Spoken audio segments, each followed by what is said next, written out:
আমাদের মুরগির বাচ্চা আজকে আসছে না, মুরগির বাচ্চাগুলো আমরা কী করছি, প্লেসমেন্ট করছি না।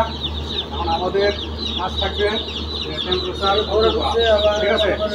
এই টেম্পারেচার কন্ট্রোল আমরা কীভাবে করবো সেই বিষয়ে এখন আলোচনা করবো। অর্থাৎ টেম্পারেচার যদি ঠিক থাকে মুরগি কী থাকবে, ভালো থাকবে, থাকবে না। মুরগি সুন্দরভাবে ফিট খাবে, পানি খাবে, খাবে না, না খাবে, খাবে কিন্তু। তো আমরা কীভাবে বুঝবো যে টেম্পারেচার ঠিক আছে? তো এটার কয়েকটা কারণ আছে, ঠিক আছে। শেডের মধ্যে যদি টেম্পারেচার ঠিক থাকে, ঠিক আছে, তাহলে হবে কি, আমরা যে উপরে বুডার দিছি না নাই দেই, এই বুডারগুলোর মধ্যে কিন্তু হিট দিচ্ছে না। এখন যদি টেম্পারেচার কম থাকে, তাপমাত্রা যদি কম থাকে, তখন বুঝবা মুরগি কোথায় যাবে, বুডারের নিচে যাবে, ঠিক আছে। তখন আমাদের বুঝতে হবে কি, যে তাপমাত্রাটা বেশি আছে, কম আছে, তাই না। যেহেতু বুডারের নিচে যাচ্ছে বাচ্চা, তার মানে তাপ নিচ্ছে, তাপ নেওয়ার জন্য যাচ্ছে, তাপমাত্রা তখন কম আছে। তখন কী করতে হবে, তাপমাত্রাটা আমাদের বাড়াইতে হবে। দ্বিতীয়ত, যদি তাপমাত্রা যদি বেশি থাকে, তখন দেখবা যে বুডারের নিচে কী হবে, থাকবে না।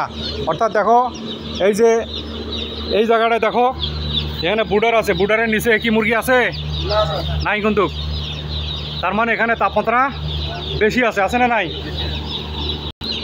আবার যেখানে বুডারের তাপমাত্রা কম, সেখানে মুরগি কি থাকবে, বেশি পরিমাণে থাকবে না, থাকবে। তাহলে আমরা বুঝতে পারলাম যে বুডারের তাপমাত্রা যদি বেশি থাকে, বাচ্চা দূরে সরে আসবে, আর যদি কম থাকে বুডারের কাছে যাবে। তো এখন তাপমাত্রা যদি সঠিক থাকে, তখন কি হবে, সব জায়গায় বাচ্চা সমান থাকবে, তাই না। বাচ্চা কিন্তু সব জায়গায় কি থাকবে, সমানভাবে থাকবে। দেখবা যে কিছু কিছু বাচ্চা পানি খাবে, কিছু ফিট খাবে, কিছু শুয়ে ঘুমাবে, কিছু দৌড়াদৌড়ি করবে না, কিছু কিচির মিচির করে শব্দ করবে। তাহলে বুঝবো যে তাপমাত্রা ঠিক আছে। এখন তাপমাত্রা যদি কম থাকে, তাহলে আমাদের বাড়ানোর ব্যবস্থা করা লাগবে, আর যদি বেশি থাকে কমানোর ব্যবস্থা করা লাগবে, ঠিক আছে। আর দ্বিতীয়ত হচ্ছে, আমাদের যে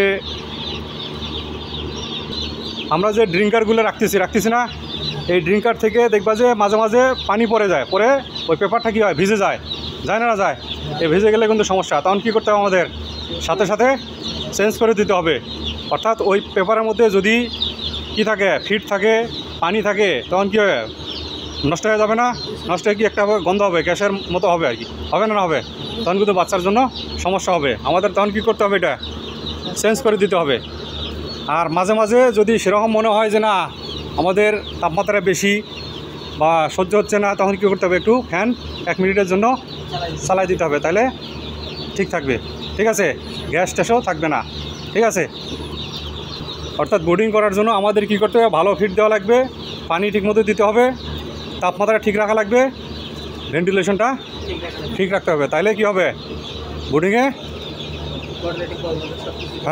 বোর্ডিং ভালো হবে এবং মর্টালিটিও কম হবে না, এবং সব কিছু ভালো হবে, ঠিক আছে। এই বুডারের নিচে যেহেতু বাচ্চা না, একটু হেড বেশি, বুডারটা একটু উপরে উঠাই দিবা, তাহলে সব জায়গায় সুন্দরভাবে তাপ যাবে।